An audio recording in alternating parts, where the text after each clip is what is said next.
Hi guys, for today's video, gala-gala muna tayo ngayon. At buti na lang may kasama tayo ngayong driver. Kaya pa chill-chill lang tayo dito sa likod. At ako pala yung videographer ngayon. Talagang magbibideo tayo, parang may pang-upload tayo ba? Sayang din naman yung paggala-gala natin kung wala tayong video na i-upload, diba? Sarap talaga magmotor kasi makalanghap ka ng presko na hangin. Parang ikaw, fresh na fresh.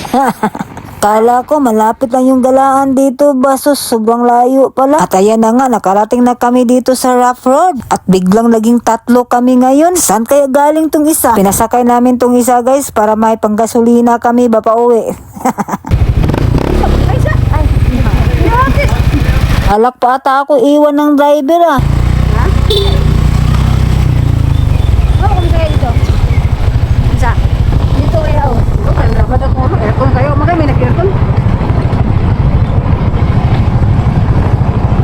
At ayan guys, ipapakita ko sa inyo kung gaano kaganda ang daan dito papunta sa aming galaan. Let's go! Tingnan mo ng mabuti! Tingnan mo guys, wala kami ibang ginawa dito kundi magchismisa. Napakachismosa kasi yung kasama namin. O ano, gusto mong sumali sa usapan? Anong gusto mong pag-usapan? O pag-usapan natin? Napakalayo talaga ng pinuntahan namin. Mas malayo pa papunta sa puso mo. Oh no. Ang dilim-dilim dito pag gabi, wala kasing ilaw sa daan. Pag uwi namin mamaya, siguradong madilim na to dito. Baka gusto mong maging ilaw, ikaw na lang gagawin kong ilaw. Para lumiwanag naman ang aking buhay. Alright guys, ito pala yung daan papuntang Pinamuno. Medyo malubak-lubak talaga yung daan dito. Pero hindi naman lahat. Ganun talaga kasi nasa bundok tayo. At hindi pa siya simentado. Sa nagbabalak gumala dito, at least alam nyo kung gaano kaganda yung daan dito ha. Semi-adventure to dito guys. Semi. Not totally adventure. Semi lang. Pero kung gusto mo ng adventure, doon ka magpunta sa ilog. Doon mo patakbuhin yung motor mo o sasakyan.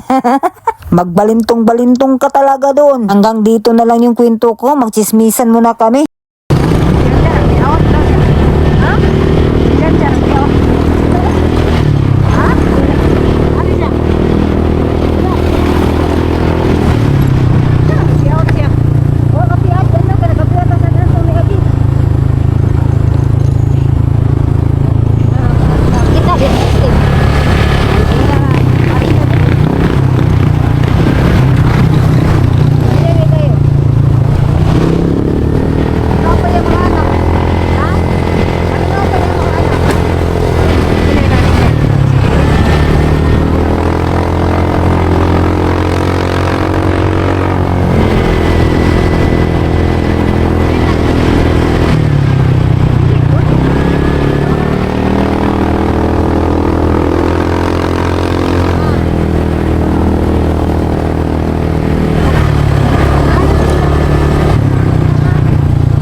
Hindi pa kami nakarating pero hanggang dito na muna yung video ko. Sa susunod na naman ulit.